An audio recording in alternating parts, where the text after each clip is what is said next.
Alhamdulillah alladzi hadana li hadza wa ma kunna linahtadiya laula an hadanallah. Segala puji bagi Allah Jalla Jalaluh yang telah memberikan hidayahnya kepada kita.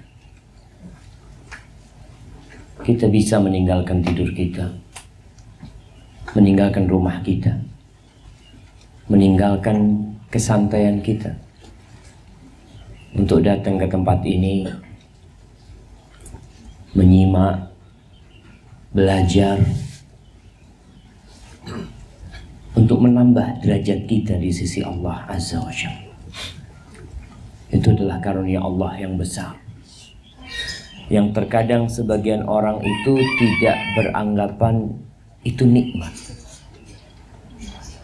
Kebanyakan manusia menganggap nikmat itu adalah uang, harta. Padahal nikmat teragung hamba adalah ketaatan kepada Allah Subhanahu wa ta'ala.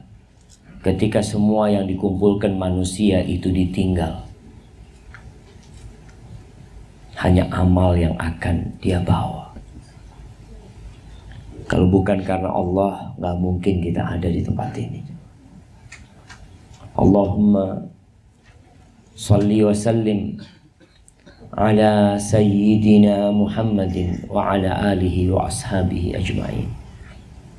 Ya Allah, semoga salawat dan salam senantiasa tercurahkan untuk baginda Nabi kita Muhammad alaihi salatu wassalam, untuk keluarga beliau, untuk istri-istri beliau, untuk putra-putri beliau, dan untuk seluruh sahabat Nabi. Semoga Allah meridai kita bersama mereka. Amma ba'd. Subhanallah, kalau bicara sabar, banyak orang yang nggak mau kalau disuruh sabar.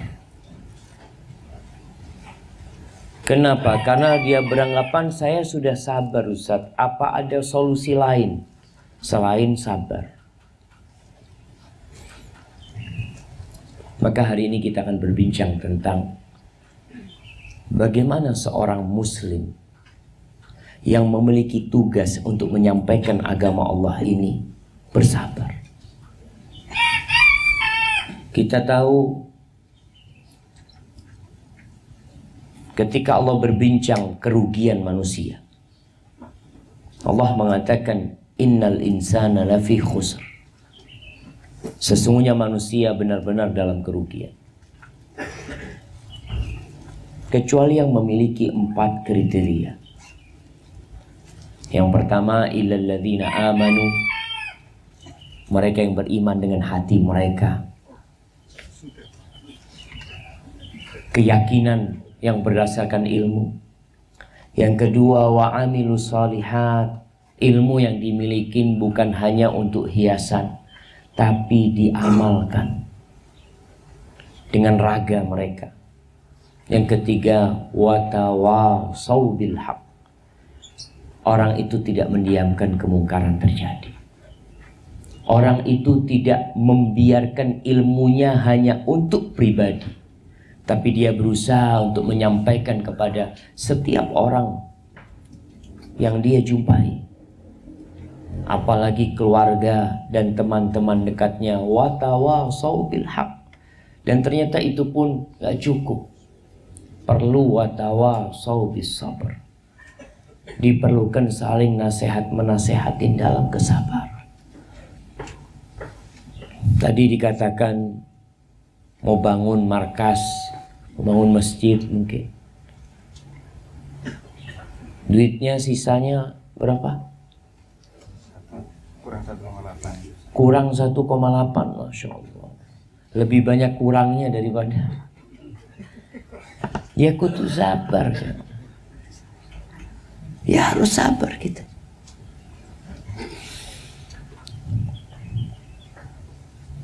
Al-Imam Ibnul Qayyim rahimahullahu ta'ala dalam kitabnya Zadul Ma'ad, ketika beliau berbincang tentang kedudukan sabar, Afwan, bukan Zadul Ma'ad, Madarijus Salikin. Dalam kitabnya Madarijus Salikin, beliau menceritakan tentang makomnya ibadah-ibadah tertentu. Ada makomnya kejujuran, as-siddiqin, ya. Ada makomnya sabar. Beliau menyebutkan beberapa keutamaan sabar ini yang Allah tetapkan di dalam Al-Quran Al-Karim. Kira-kira dari 16 sisi. Ana akan sebutkan beberapa dari. Yang pertama, karena Allah memerintahkan kita untuk sabar. Allah tuh suruh kita sabar. Jadi kalau disuruh, laksanakan perintah. Tapi kebanyakan manusia itu kalau disuruh bukan ngamalno, malah bertanya. Coba kita lihat, subhanallah, bagaimana sifat orang-orang yang beriman ketika Allah memerintahkan kepada mereka. Yang mereka katakan adalah waqalu sami'na wa ata'na. Mereka mengatakan kami mendengar dan kami taati. Di surah Al-Baqarah ayat 153. Allah mengatakan, ya ayyuhalladzina amanu sta'inu bis-sabri was-salah. Wahai orang-orang yang beriman, kalian itu minta tolonglah dalam menghadapi apa saja. Urusan agama, urusan dunia, urusan negara. Kata Allah, ista'inu bis-sabri was-salah. Minta tolonglah dengan kesabaran dan melaksanakan sholat. Sabar itu artinya apa? Nahan diri. Menahan diri untuk tidak murka, untuk tidak melampiaskan emosi. Hati kita menerima takdir Allah Subhanahu wa taala, lisan kita ditahan dari mengucapkan ungkapan-ungkapan yang tidak diridhai Allah Azza wa Jalla. Tubuh kita tidak mengganggu. Jadi sabar itu dengan hati, dengan lisan, dan dengan perbuatan. Ada orang yang teriak-teriak, "Mas, sabar, Mas." Saya sabar. Kelihatan gak sabar. Dia ngomong sabar aja, dia udah gak sabar. Maka ingat, sabar itu hati nerimo. Karena sabar itu 3. Sabar melaksanakan perintah Allah, sabar menjauhi larangan Allah, dan sabar terhadap takdir Allah. Kalau disuruh sama Allah, berat memang perintah Allah kadang-kala. Tapi kita harus terima. Mau tidak mau. Dilarang. Wallahi jamaah, ketika orang dilarang untuk mengamalkan sesuatu, jiwanya itu mendorong dia untuk mengerjakan. Karena yang dilarang-larang itu biasanya disukai sama jiwa. Kenapa Nabi Adam alaihi salam kok sampai makan buah yang di surga itu? Apa sih masalahnya? Emangnya nggak ada buah yang lain di surga? Seperti yang terjadi di masa sekarang, ketika dikatakan ini haram, apa kata dia? Semuanya haram. Enggak semuanya haram. Apakah semua yang di surga haram? Enggak, cuma satu yang haram. Satu yang dilarang. Cuma nggak sabar Nabi Adam alaihissalam. Dan itu Pak, sifat manusia. Kita itu ketika dilarang jadi Allah. Kalau lagi dibagikan makanan, tolong yang warna putih jangan dibuka. Kasih kotak, kasih tahu yang warna putih jangan dibuka. Kira-kira langsung dibuka? Enggak, langsung dibuka. Oh, pada oleh. Masya Allah. Itu manusia seperti itu. Jadi untuk menahan itu perlu kesabaran. Melaksanakan perintah Allah, menjauhi larangannya, dan bersabar ketika mendapatkan musibah. Apa yang harus dilakukan? Allah perintahkan, kalian punya masalah apa saja, minta tolongnya sama Pak Sabar. Seakan-akan dia itu orang yang kita minta tolong sama dia jemaah. Bisobri. Maka kalau ada orang mengatakan, Ustaz tolong Ustaz, solusinya jangan sabar. Loh ya apa solusinya jangan sabar? Harus sabar. Kudu sabar. Wassalah. Dengan mendirikan sholat. Yang kedua, Allah melarang melakukan tindakan yang bertentangan dengan kesabaran. Tergesa-gesa. Di surat Al-Ahqaf ayat 35, Allah menyuruh Nabi Muhammad SAW. Nabi ini disuruh sabar. Kalau tadi keumuman orang-orang beriman, kalau ini khitabnya itu kepada Nabi SAW. Tapi untuk seluruh umatnya juga. Allah mengatakan kepada Nabi SAW, fasbir kama sabara ulul azmi minar rusul wala tasta'jil lahum. Bersabarlah engkau seperti bersabarnya ulul azmi minar rusul. Siapa ulul azmi? Nabi Nuh. Berapa tahun berdakwah Nabi Nuh? 950 tahun berdakwah jemaah, bukan umurnya. Artinya masa dakwah beliau itu alaihi salam 950 tahun. Berapa orang yang beriman? 80.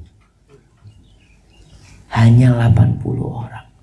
Allah mengatakan wa ma amana ma'ahu illa qalil. Tidaklah beriman kepada Nabi Nuh itu atau dengan Nabi Nuh kecuali sedikit. Sabar engkau. Allah perintahkan kepada Nabi SAW yang menghadapi kaumnya yang begitu radikal kaumnya. Bahkan mereka menggunakan yang awalnya hanya verbal, cacian-cacian itu berubah dengan ragam mereka. Bahkan mereka ingin membunuh Rasulullah SAW. Apa kata kau sabar seperti sabarnya Nabi Nuh? Kau sabar seperti sabarnya Nabi Ibrahim alaihissalam. Karena dakwah beliau dilemparkan ke api, mau dibakar sama kaumnya. Bukan mau dibakar, bahkan sudah dibakar sama kaumnya. Diusir sama bapaknya.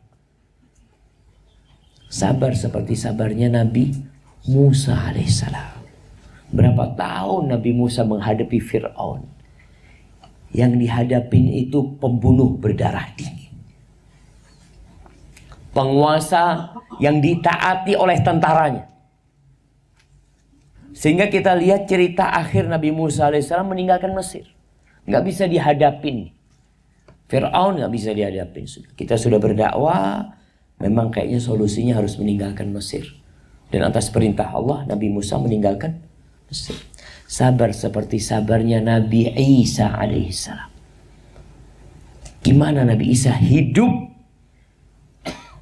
tidak memiliki bapak?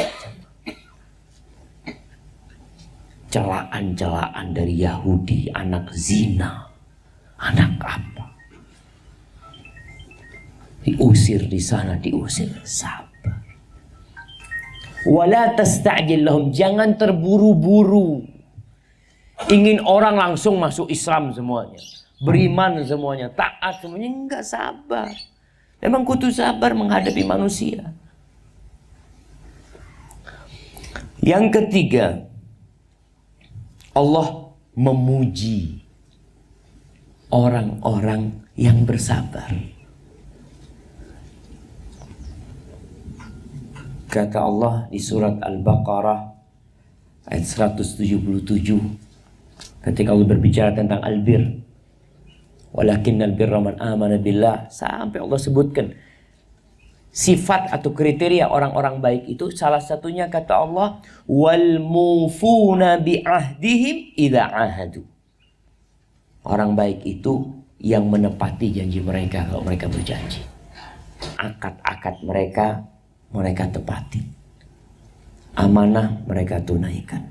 Was-sabirin fil ba'sa'i wad-dharra wa hinal ba's. Dan mereka adalah orang-orang yang bersabar. Allah memuji ini orang-orang yang bersabar. Kapan? Mereka bersabar ketika kelaparan, ketika penyakit, ketika dalam peperangan.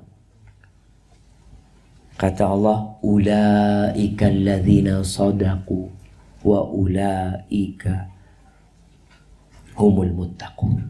Mereka lah orang-orang yang benar keimanan, bukan pura-pura beriman. Banyak di antara kita itu yang kelihatannya beriman. Kapan akan nampak? Kalau ada ujian. Oh, fulan ternyata golek enak itu. Kongkon sumbangan masjid. Aduh. Jadi ketika ada kotak amal lewat itu, astagfirullah, langsung lewat. Mau astagfirullah, langsung lewat. Iya. Orang itu sabar. Dan mengeluarkan harta ini butuh kesabaran.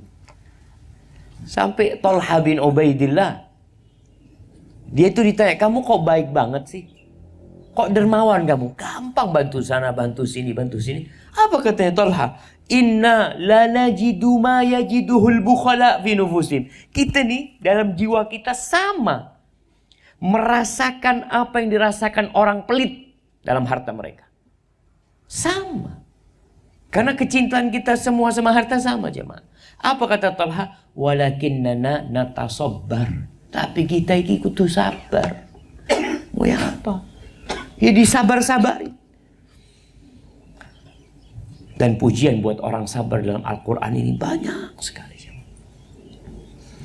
Kemudian yang keempat, Allah telah menjanjikan cintanya buat orang-orang yang sabar. Akan dicintai sama Allah SWT. Di surat Ali Imran ayat 146 Allah mengatakan, Wallahu yuhibbus sabirin. Allah cinta kepada orang-orang yang sabar. Yang kelima, Allah juga menjanjikan kepada mereka bahwa Allah akan bersama orang-orang yang sabar. Akan membantu orang-orang yang sabar. Akan mengawasin orang-orang yang sabar. Ini kebersamaan khusus, jemaah. Allah bersama semua makhluknya. Allah berada di atas sana, tapi dia bersama semua makhluknya. Mengawasin mereka. Dengan ilmunya mengetahui apa yang mereka kerjakan. Tapi Allah memiliki kebersamaan khusus dengan orang-orang yang sabar.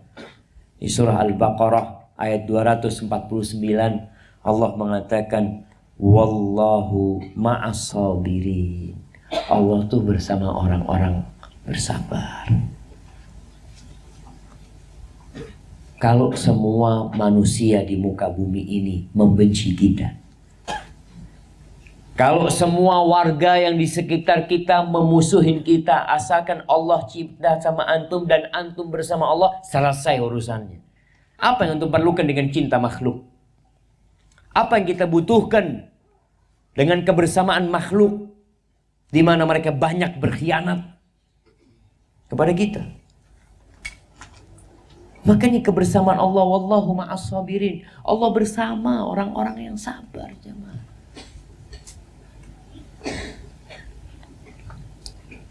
Ada seorang yang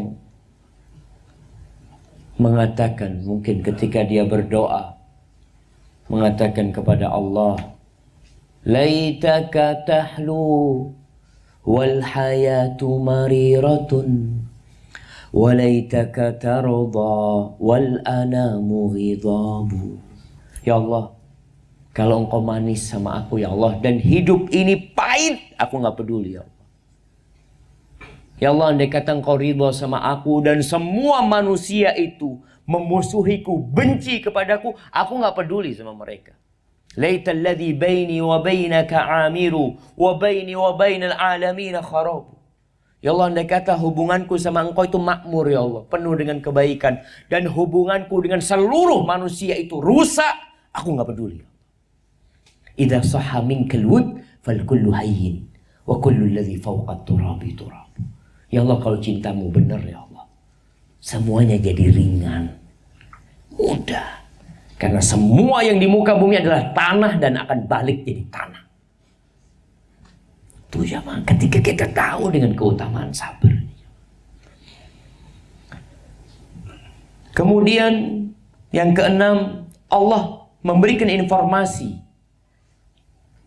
kepada kita bahwa kesabaran itu lebih baik buat orang-orang yang sabar tadi daripada kalau solusi itu datang. Kita kan selalu menunggu solusi. Kita berpikir, nah, kalau ada solusi insya Allah selesai. Padahal kesabaran antum lebih baik dari itu. Masa penantian solusi datang itu, wallah, itu akan menjadi pahala yang besar buat antum. Ketika solusinya datang, antum nggak sabar lagi kan? Alhamdulillah, bismillah. Padahal selama 6 tahun antum sabar umpamanya, itu lebih baik daripada solusi datang tuh jamaah. Tapi kadang-kala kita lupa dengan faedah dan keutamaan sabar ini.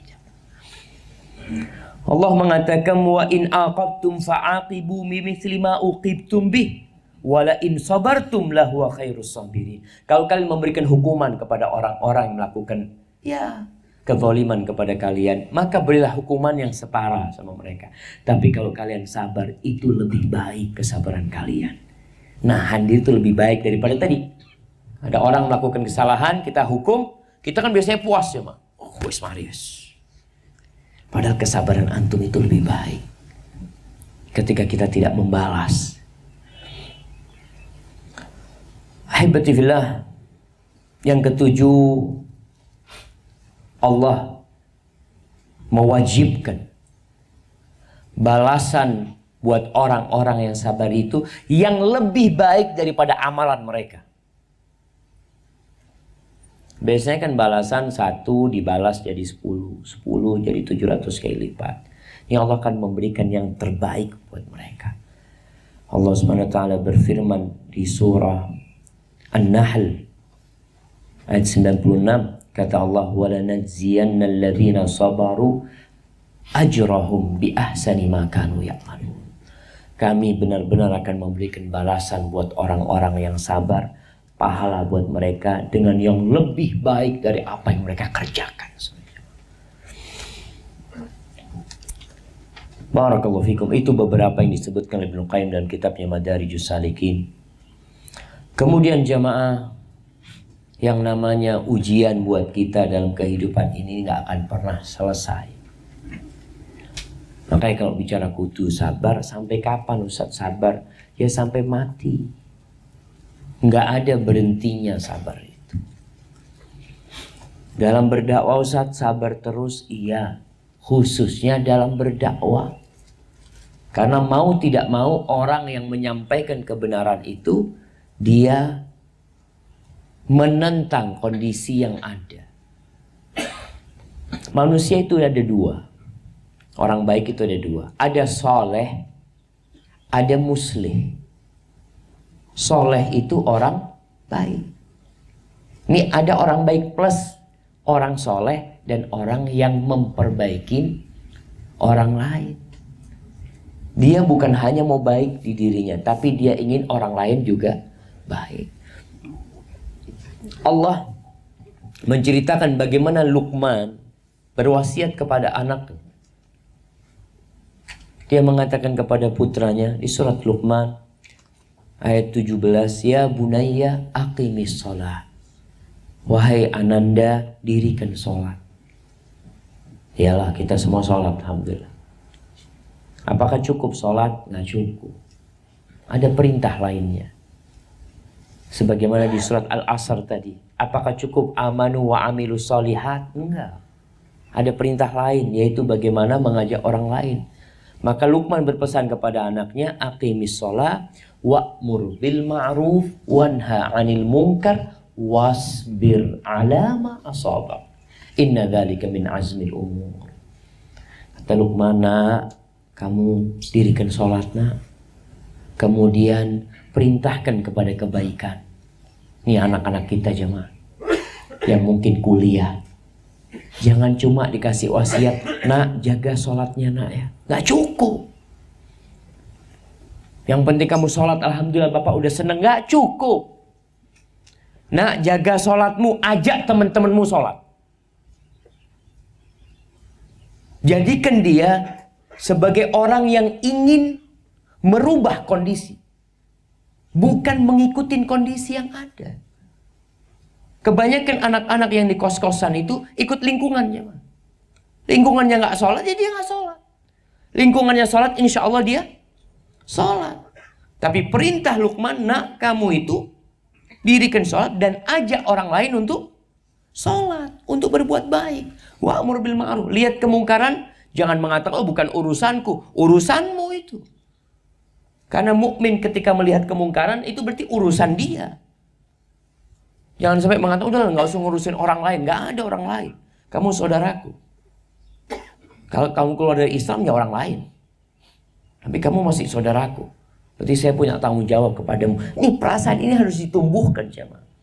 Kemudian Luqman mengatakan, wasbir nak, sabar nak. Kamu kalau sudah seperti itu, kamu harus sabar. Alama asabak, sabar atas apa yang menimpa dirimu. Karena engkau akan ditimpa dengan perkara-perkara yang kamu tidak menyukainya. Dan terbukti, orang-orang yang berdakwah terbukti dimusuhi sama kaumnya. Kemudian di surat Ali Imran ayat 142, Allah mengatakan, Am hasibtum an tadkhulul jannah. Apakah kalian mengira kalian bisa masuk surga? Ini jemaah. Kita ini kadang kala ya beramal, kayaknya anak masuk surga. Ya kita berharap masuk surga, tapi kita juga takut tidak benar. Allah mengatakan, Am hasibtum an tadkhulul jannah. Walamma ya'lamillahu alladhina jahadu minkum wa ya'lamas sabirin. Sedangkan Allah belum tahu, maksudnya belum nampak nih dari kalian. Allah tahu dengan kondisi kita, jemaah. Dengan apa yang terjadi, bagaimana kerja, Allah udah tahu. Tapi di sini ditunjukkan bagaimana engkau belum nampak dari kalian. Siapa orang-orang yang berjuang dan siapa orang-orang yang sabar di antara kalian. Artinya Allah memberikan ujian itu supaya kelihatan. Tadi Anda katakan, kita ini kalau diajak seneng-seneng jemaah, semuanya mau. Siapa yang nggak mau diajak makan bersama? Mas, insya Allah. Nanti makan bareng, gulai sama sate, alhamdulillah. Kita potong 4 kambing. Oh siap. Coba dirubah pengumumannya. Ya jamaah, insya Allah nanti kita jam 8 mau kerja bakti ya. Mau bersih-bersih selokan ini itu. Banyak alasan jemaah. Aduh ini itu macam-macam.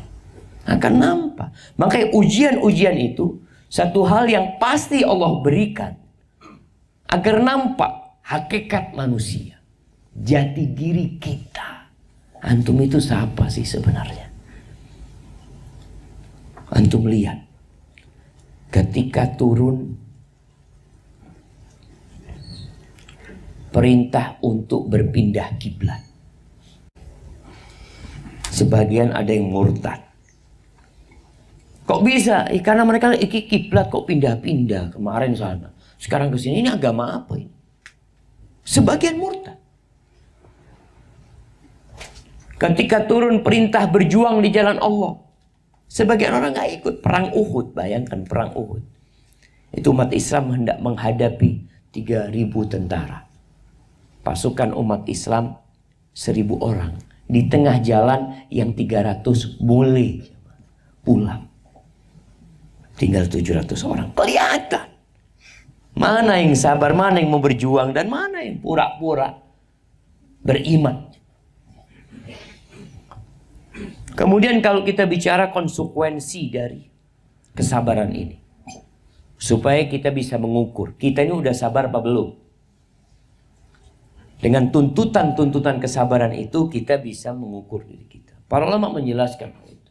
Di antaranya yang mereka jelaskan, orang yang sabar itu tidak akan balas dendam untuk dirinya sendiri. Itu orang sabar. Khususnya dalam berdakwah nih. Dia nggak mungkin balas dendam untuk dirinya. Kalau dia dicela, dia dicaci maki, nggak ada urusan buat dia. Karena dia sedang tidak mengikuti nafsunya.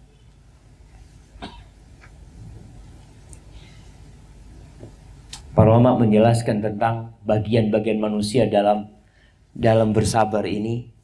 Yang paling tinggi adalah yang seperti Rasul sallallahu alaihi wasallam, yang mengikuti Nabi Muhammad sallallahu alaihi wasallam.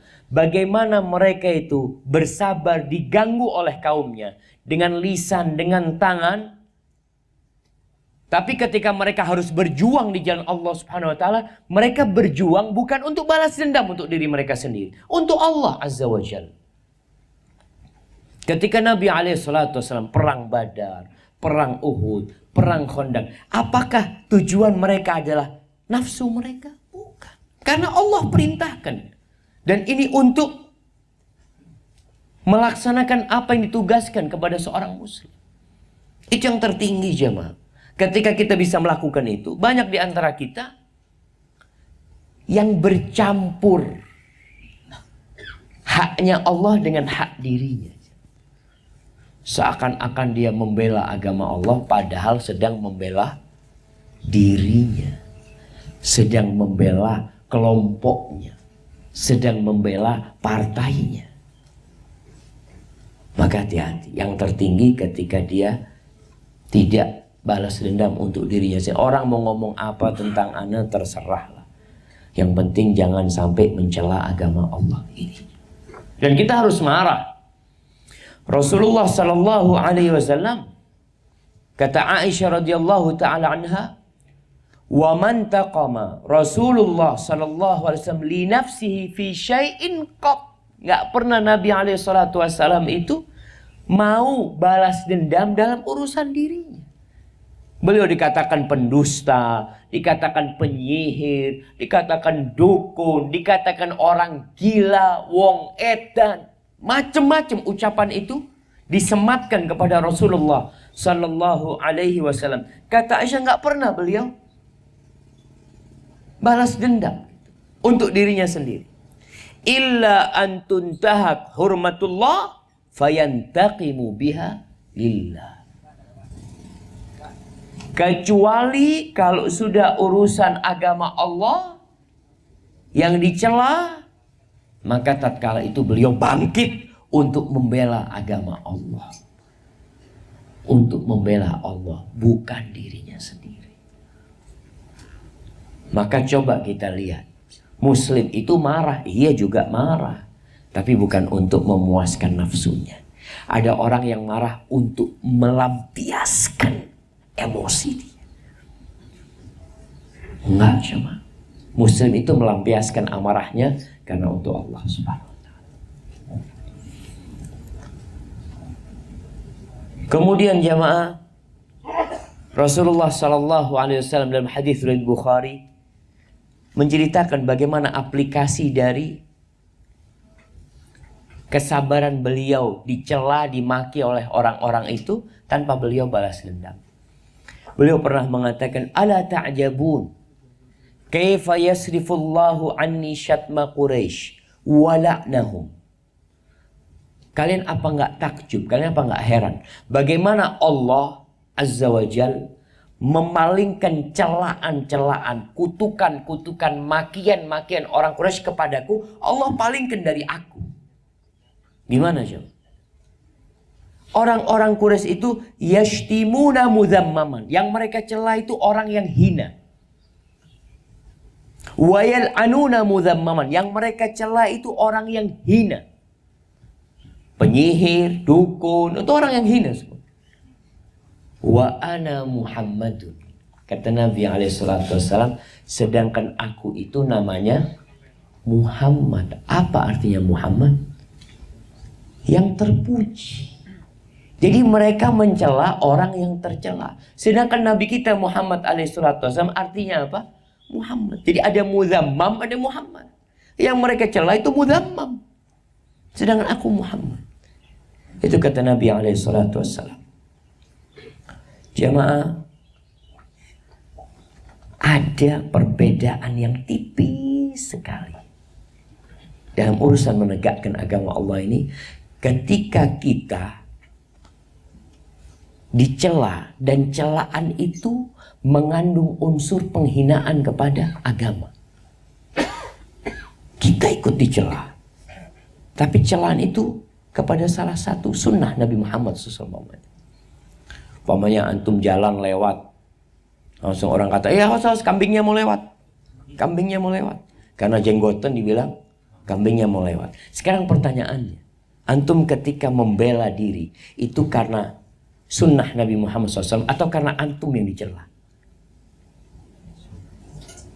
Oh, sunnah Nabi, Ustaz. Insya Allah.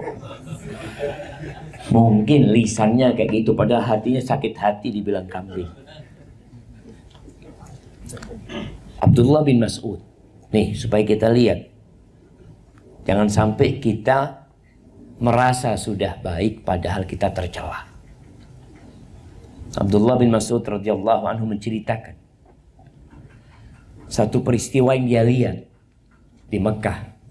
Dia katakan, Kana yusalli 'indal bait. Kana Rasulullah SAW yusalli 'indal bait. Nabi SAW salat di sisi Ka'bah di sana. Kemudian wa Abu Jahal wa ashabuhu julus. Ada Abu Jahal bersama kroni-kroninya sedang duduk di sana. Karena mereka orang-orang kafir Quraisy itu punya majelis musyawarah yang di dekat Ka'bah sana. Mereka duduk di sana, makan, minum, melihat orang-orang sedang ibadah di dekat Ka'bah sana. Tahu-tahu salah seorang di antara mereka mengatakan, Ayyukum yaji'u bisara jazuri bani fulan wa fayadha'uhu ala dhahri Muhammadin idza sajad. Siapa di antara kalian yang mau mengambil tuh ari-arinya onta yang baru dipotong di tempatnya fulan, atau onta yang baru melahirkan, itu ambillah, ditaruh di punggungnya Muhammad ketika sujud. Satu orang di antara mereka langsung berdiri. Disebutkan dia Uqbah bin Abi Mu'aid. Dia bawa dengan penuh darah dan kotoran. Ketika Nabi SAW sujud, langsung ditaruh di punggungnya, di antara dua baina katifai, di dekat kepalanya sini. Ketika Nabi SAW sedang sujud. Wa ana andur. Abdullah bin Mas'ud mengatakan, dan aku melihat. Abdullah bin Mas'ud ini orangnya kurus, kecil, coba. Dan bukan orang terpandang. Dia selalu dihinakan. Kata Abdullah bin Mas'ud, wa ana andur la ughni syai'an law kana li mana. Aku nggak bisa berbuat apa-apa ketika itu. Nggak bisa. Dia nggak punya kekuasaan sama sekali. Nggak punya kekuatan. Qala faja'alu yadhakun wa yamilu ba'duhum ala ba'd. Itu orang-orang kafir Quraisy ini ketawa-ketawa sampai miring-miring. Katanya Abdullah bin Mas'ud. Melihat pemandangan itu, darah dan kotoran di pundak Nabi SAW, mereka ketawa-ketawa terbahak-bahak. Wa Rasulullah SAW sajid la yarfa' ra'sah. Nabi SAW sujud tidak mengangkat karena berat itu. Nabi yang angkat kepalanya. Hatta ja'at Fatimah. Sampai datang putrinya Fatimah.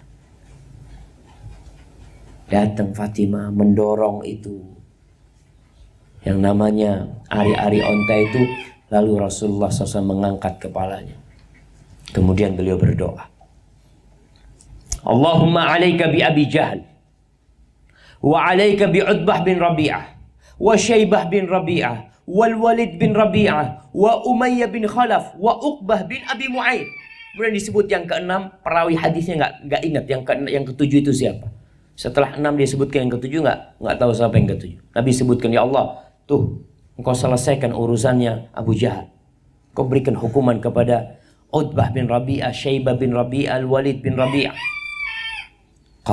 Katanya Abdullah bin Mas'ud, fawalladhi nafsi biyadihi laqad ra'aitu alladhina adda Rasulullah sallallahu alaihi wasallam sar'a fil qalib Badr. Aku melihat orang-orang yang disebut sama Nabi Muhammad SAW semuanya tewas pada waktu perang Badar. Dan mereka dimasukkan ke sumur Badar. Tapi antum bisa lihat jawaban Allah itu nggak langsung. Ini belum hijrah. Jawabannya itu setelah hijrah pada tahun kedua Hijriah. Berarti kan kudu sabar. Antum mengatakan ini anak sudah doa kok kayaknya belum turun azab ya buat orang-orang baru. Karena kalau ada orang yang seperti itu jemaah, nggak boleh tergesa-gesa. Harus sabar. Qala Ibn Mas'ud.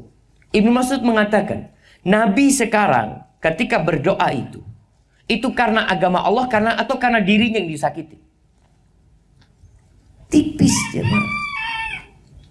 Apa kata Abdullah bin Mas'ud? Qala Ibn Mas'ud, lam arahu yada'a alaihim illa yawma idzin. Aku tuh nggak pernah melihat Nabi alaihi salatu wasallam mendoakan keburukan buat orang-orang musyrikin kecuali hari itu.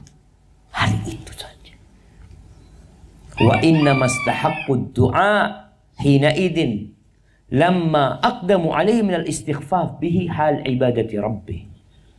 Ini Al-Hafidh Ibnu Hajar dalam kitabnya Fathul Bari menyebutkan, kenapa mereka pantas mendapatkan doa itu pada hari itu? Karena mereka sudah meremehkan, menistakan, menghinakan Nabi alaihissalam dalam kondisi Nabi sedang beribadah kepada Allah Azza wa Jalla. Ini masalah ibadah kepada Allah sebenarnya, bukan karena diri. Karena terbukti Nabi dicela macam-macam, Nabi sabar. Nabi pernah mau dicekik sama mereka, mau dibunuh, Nabi sabar. Gak pernah mendoakan keburukan buat mereka. Tapi hari itu karena ini kondisinya dalam kondisi ibadah, sujud beribadah kepada Allah, gak bisa didiamkan. Jadi itu yang pertama yang perlu diperhatikan buat orang-orang yang sabar. Yang kedua jamaah, jangan tergesa-gesa untuk memetik buah dari dakwah kita. Ada orang yang tadi kepingin semua orang langsung beriman, ya. Semua orang langsung baik. Ya kita ingin wajar, tapi kan harus sabar menghadapi semua itu. Manusia ini memiliki sifat terburu-buru. Di surat Al-Isra ayat 11 Allah mengatakan, wa kanal insanu ajula. Manusia itu terburu-buru. Sampai disebutkan beberapa riwayat tentang Nabi Adam alaihissalam.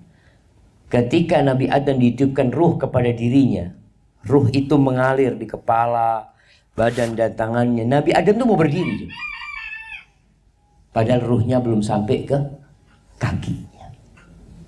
Itu tergesa-gesa. Jadi itu sifat dasar manusia. Yang itu merupakan ujian dari Allah bagaimana kita menahan diri kita. Allah mengatakan di surat Yunus ayat 99, walau syaa rabbuka la amana man fil ardi kulluhum jami'an. Kalau Allah berkehendak, Allah itu bisa jadikan semua yang di muka bumi ini beriman. Bisa. Bukan hanya di Indonesia. Semua yang di muka bumi. Bukan hanya di kota Mekah. Ini Allah mengatakan kepada Nabi SAW, afa anta tukrihun nas hatta yakunu mu'minin. Apakah engkau hendak memaksa manusia agar mereka semua jadi orang beriman? Itu karena Rasulullah SAW begitu semangatnya berdakwah. Beliau itu bersedih kalau melihat orang gak dapat hidayah. Ya Allah, kesian fulan ya. Beliau terus ingin menyampaikan agama Allah. Iya, itu sifat yang mulia. Tapi kita juga harus sabar. Tenang, mungkin gak sekarang buahnya. Mungkin bukan kita yang merasakan. Ngomongnya tadi ingin bangun markas di sini, Islamic Center atau apa. Mungkin gak terjadi di masa kita. Mungkin di anak-anak kita. Mungkin di akhir hayat kita. Ahibati fillah, Ammar bin Yasir mengatakan dalam hadis riwayat Bukhari, dia mengatakan, ra'aitu Rasulullah sallallahu alaihi wasallam wa ma ma'ahu illa khamsatu a'budin wa imra'atan Abu Bakar. Aku melihat, kata Ammar bin Yasir, Rasulullah SAW itu nggak ada yang bersama dia itu kecuali 5 budak, 2 perempuan dan Abu Bakar. 5, 2, 1, 8 orang cuma bersama Rasulullah SAW. Makanya pernah para sahabat itu mengeluh kepada Nabi SAW. Ceritanya Khabbab bin Arad, sahabat Nabi yang dibakar punggungnya, dibakar di atas api sampai apinya mati karena kering punggungnya. Khabbab bin Arad, dia bercerita, syakauna ila Rasulillah sallallahu alaihi wasallam. Kita pernah mengadu kepada Nabi SAW. Wa huwa mutawassidun burdatan lahu fi dhillil Ka'bah. Nabi alaihi salatu wasallam sedang tiduran, istirahat santai di bawah naungan Ka'bah itu, pakai bajunya jemaah. Bajunya ditumpuk buat sandarannya istirahat. Ini pertanda Ka'bah masih sepi ya. Jadi ada Ka'bah, lihat naungannya, istirahat di sana Nabi sallallahu alaihi wasallam. Kalau sekarang antum mau tiduran di sana, insyaallah. Kondisi benar-benar sepi, sunyi, senyap Ka'bah itu. Faqulna, lalu kita mengatakan kepada Nabi alaihi salatu wasallam, ala tastansir lana, Rasul, apa engkau nggak minta tolong sama Allah buat kita? Ala tad'u lana, apa engkau nggak mau berdoa minta sama Allah buat kita nih? Artinya udah nggak sabar mereka melihat kondisi mereka. Lalu Rasulullah SAW berkata kepada mereka, beliau menghadapi mereka, beliau duduk. Kata beliau, qad kana man kana qablakum, qad kana man qablakum. Kalian tahu orang-orang sebelum kalian, yu'khadur rajul fayuhfaru lahu fil ard. Orang itu ditangkap sama orang-orang penguasa-penguasa sebelum kalian, lalu digalikan bumi, digalikan tanah. Fayuj'al fi, orang ini lalu dimasukkan ke galian tanah itu. Kemudian diuruk kepalanya, mungkin keluar ke atas, kemudian digergaji kepalanya jamaah.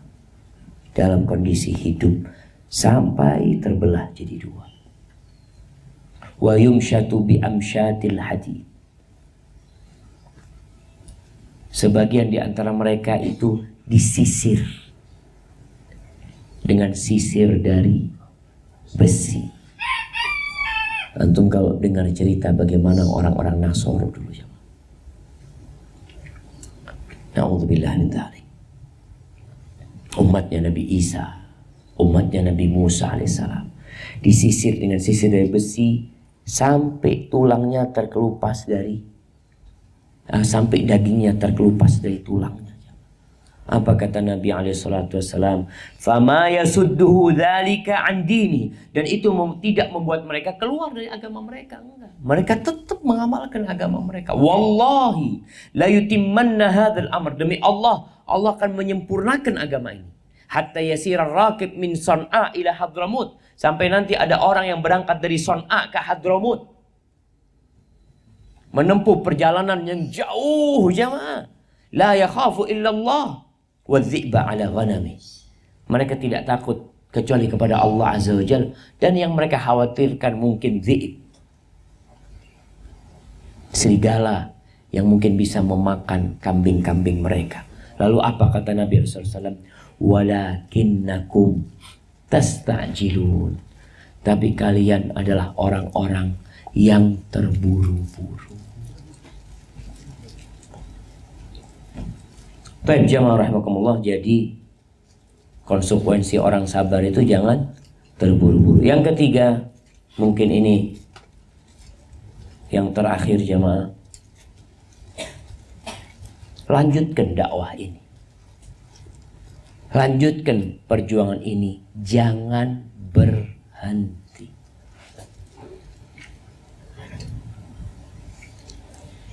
Rasulullah Sallallahu Alaihi Wasallam pernah menceritakan tentang kondisi seorang nabi. Beliau mengatakan, ini ceritanya Abdullah bin Mas'ud lagi. Abdullah bin Mas'ud bercerita, ka'anni anzuru ila Nabi SAW. Seakan aku melihat Nabi alaihi salatu wassalam. Yahki nabiyan minal anbiya. Bercerita tentang salah satu nabi dari nabi-nabi Allah Subhanahu wa taala. Barabahu qaumuh. Dipukulin sama kaumnya. Nabi dipukulin sama kaumnya. Fa'admauhu, sampai darah itu keluar dari wajahnya. Orang kalau mau mukul mesti kepala, mesti wajah yang dipukul. Itu berdarah-darah wajah. Wa huwa yamsahud dam an wajhi. Nabi itu mengusap darah dari wajahnya sambil berkata, Allahumma ghfir li qaumi fa innahum la ya'lamun. Ya Allah, ampuni kaumku ya Allah, sesungguhnya mereka nggak ngerti ya Allah. Ampuni mereka ya Allah. Bukan akhirnya sudah selesai adab mereka semua, nggak sabar mereka. Dan Rasul Sallallahu Alaihi Wasallam ketika beliau berangkat ke Taif, Beliau berdakwah di Taif jamaah. Menjumpain tokoh-tokoh orang Taif. Ternyata tokoh-tokoh itu menolak dakwahnya. Nabi mengatakan, kalau kalian menolak dakwahku, biarkan aku berdakwah ke orang-orang. Jangan dikasih tahu mereka. Tapi ternyata mereka membongkar. Insya Allah jamaah. Anak kayaknya mau ngadep ke sana jamaah. Karena udah kepanasan.